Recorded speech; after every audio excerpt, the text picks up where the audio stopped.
Hi, Judge Andrew Napolitano here, and you're on Freedom Watch with my guest and dear friend Jessica Tarlov, a Fox News contributor and the Senior Director of Research at Bustle.com.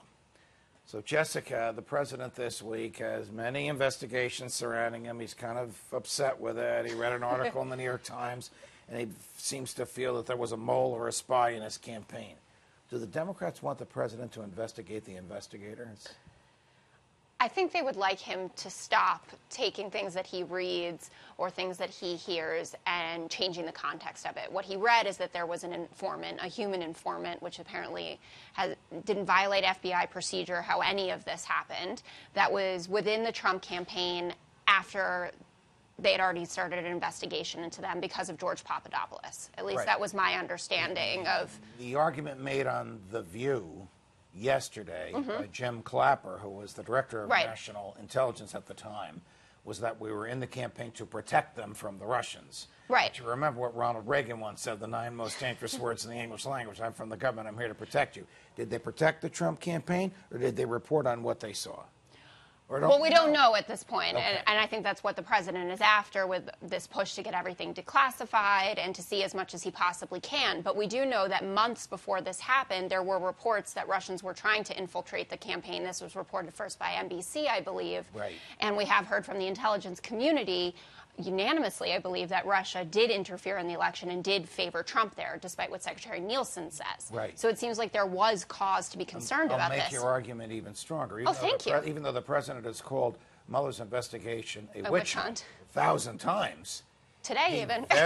very promptly sanctioned 9 of the 13 Russians that were indicted by Mueller, all of whom in one way or another were members of or working at the behest of Russian intelligence. And then we have the pleas from the Americans involved as well. Correct. Suppose the president's greatest fears are true. Suppose the Obama administration used law enforcement and intelligence assets to learn of Trump's plans and pass them on to Mrs. Clinton. That would be an outrage that nobody would tolerate. Absolutely. Or justify under any circumstances. Absolutely. And I think actually to that point, it's a little disheartening to see how few Republicans are, A, concerned about Russian interference in the 2018 election. And we saw Secretary Pompeo come out and say that they are aware of it and they will do everything that they can to stop it. But also the fact that Jim Comey got involved in the election 11 days out before that, coming out and saying that Hillary Clinton's emails were on Anthony Weiner's laptop because of Huma Abedin, and this was a problem. And then he said, oh, wait, forget it. Actually, it wasn't a problem. And then she went on to lose by 77,000 votes. Right. And 77,000. You're talking about the margin in states. In the 3 states that swung it for President Trump. Okay, because she really... Because she won by 2.5 million. Right. Yeah. Okay. But my concern is, how would Democrats feel if the allegation was that Bush did this, George W., to Senator Obama in 2008? They would be as outraged as Donald Trump is now, right?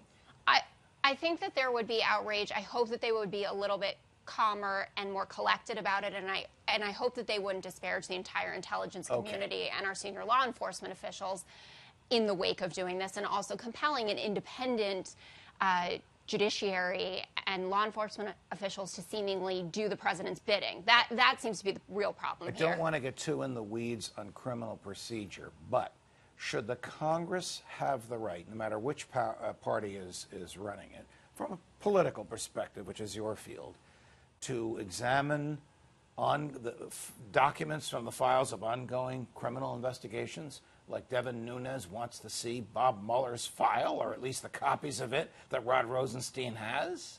That doesn't seem appropriate to me. It seems like it would compromise the independence of the special counsel, which you and I both agree that Bob Mueller has, performed to the highest degree of professionalism here, and we have no leaks out of there. So what Devin Nunes is trying to do is to politicize a process that we both agree should not be political. Democrats or Republicans Doesn't matter. You know what the DOJ's fear is, because Congressman Nunes has done this before. Yeah, he jumped the fence and was Correct. wagging He around. will take those documents and intel. show them to the potential defendant in the White House. But isn't that what President Trump is asking for? And isn't that what's really concerning here? That Yes. he's saying, show me everything. And if you don't show me, show my chief of staff, who I will absolutely compel to tell me what happened. Now, the meeting in the White House later this week to address this has no Democrats. No, No, not it invited. Just has people from the DOJ, people from the FBI. I don't think John Kelly's going to be there from the White House, and leaders of the House government operations and intelligence committees. How unfair is that? Well, it's completely unfair, and I think that there are a lot of Republicans who will get increasingly louder about this, of how absurd it is. Jeff Flake is already out there, but we know Jeff Flake is not a particular fan of the president. I'm sure Right. Bob Corker will follow suit.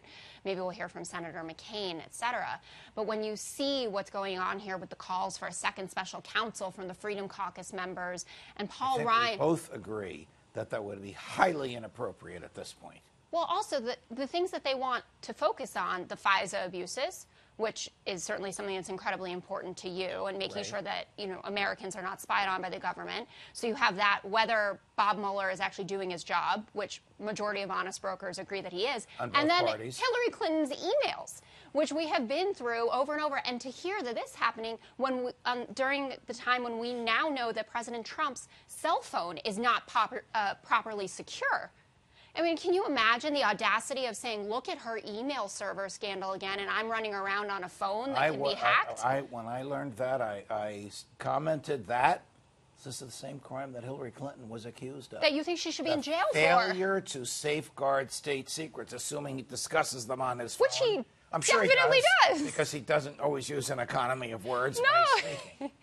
Yeah, Wow. and we have no idea who he's speaking to, if he's talking to people who are being tapped, who are under investigation. Last question. Do you agree with me that if the president forces the DOJ to turn over Mueller documents, this might provoke another charge of obstruction of justice against the president, interfering with the prosecution of the case against him? Yeah, well, that's what it looks like to me, and I am no legal scholar, and you are, but I did read your op-ed, which everyone should read, and have seen this in other publications as well, that he's continuing to help build the case against him, from sitting down with Lester Holt to saying, I got rid of Comey because he was really annoying me about the Russia stuff, to having Rudy Giuliani all over television admitting things that he shouldn't, like he knew about the Stormy Daniels payment, and there might be a couple other women that are coming down the pipeline, but I'm not completely sure here.